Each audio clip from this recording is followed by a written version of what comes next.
And I now call George Adam to be followed by Christina McKelvey. Thank you, Presiding Officer. I welcome today's debate, and I always welcome the fact that to debate the Scottish Government's record in higher education and the valued contribution of international students. I'll incidentally say at this stage, Presiding Officer, I don't have a degree, but I still value what it can give to our community, because in Scotland's towns and cities throughout the country, international students are making that difference, not just economically, but also as part of our society. And one of the things, I always get a difficult time in here because people say I always talk as if all roads lead to Paisley. But it's what I know, and it's what I've experienced over the years. And UWS in Paisley obviously do well when it comes to international students. We've managed to retain quite a few of the students over the years as well. And also from the point of view that we've even in Renfrewshire Council every single year they have a get-together, a ceilidh, a welcome to the town, sponsored by Renfrewshire Council, in order to actually try and encourage them to enjoy the town. Most of the time these events are actually alcohol-free, which is something we could all possibly learn ourselves when you see how much they enjoy the actual event as well as they get involved in Scotland's culture. But they come over here because of our establishments, because of the experience that they can actually get from that. And one of the things is what I mentioned earlier on is, what do they actually give to Scotland? Well, around £441 million off-campus expenditure. In my own constituency, the university makes a massive contribution to the town in itself, because we now have moved. There was a situation where a couple of years ago the students and international students were outside outside of the town. Now they've got a campus in the centre of town where they can stay as well, and that's made a difference. That was designed in order to make sure that we could get people to actually stay within the town. And I think that's an important part when you're encouraging students from abroad, as well as the fact that you're welcoming, they want to be part of your community as well.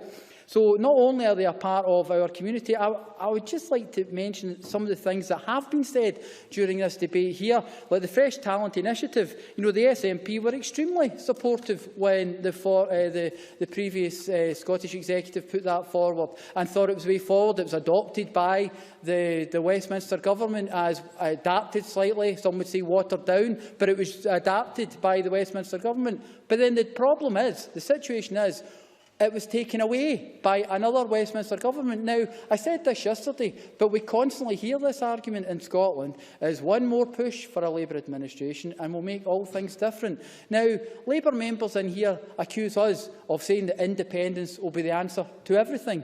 Well, I'm accusing them of saying another Labour government will make everything better. And it doesn't happen. It clearly does not happen. Every single time they've had opportunities, it ends up with the same Westminster compass going back and forward between the big two parties. So our ideals, our belief is to actually try and make things different. Take that great talent, take these abilities of these students that are coming from all over the world, saying that Scotland is open for business and we want to actually be part of the global economic world. One of the things that was said during the evidence that we received in the Education Committee was that most of the academics said that the academic world sees no boundaries.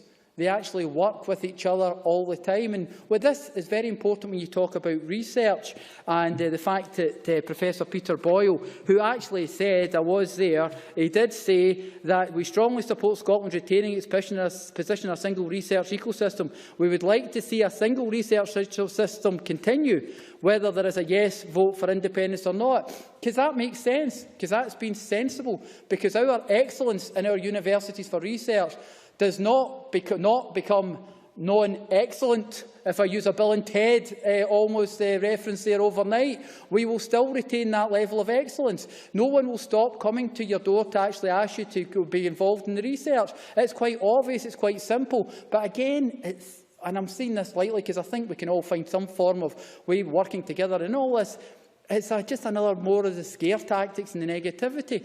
We are saying that the opportunity for us to be able to actually be part of the world, move things forward, is if we have independence and we can take full control of this. Yes, well. Liz Smith. I thank the member for taking an intervention. There are no scare tactics. No, I'm sorry, there are no scare tactics. Order, please.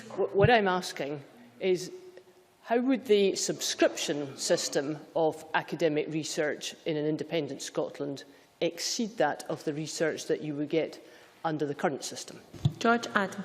Negotiations are negotiations, and things would actually be sorted out during that period, because having been in a position in a former life where negotiation was quite an important part of it, I'm pretty sure that things could be sorted out eventually. But what I want to say here is that, when some of the members say about discriminate against UK students, when we talk about the objective justification, it's complete nonsense. It's complete nonsense, because, as certain members were told quite bluntly at the Education Committee, it's about residency.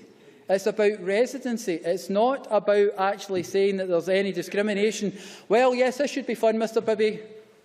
Confirm your policy. Neil Bibby. If it's not about discriminating on the grounds of nationality, it's about discriminating on the grounds of residency. George Adam. Briefly.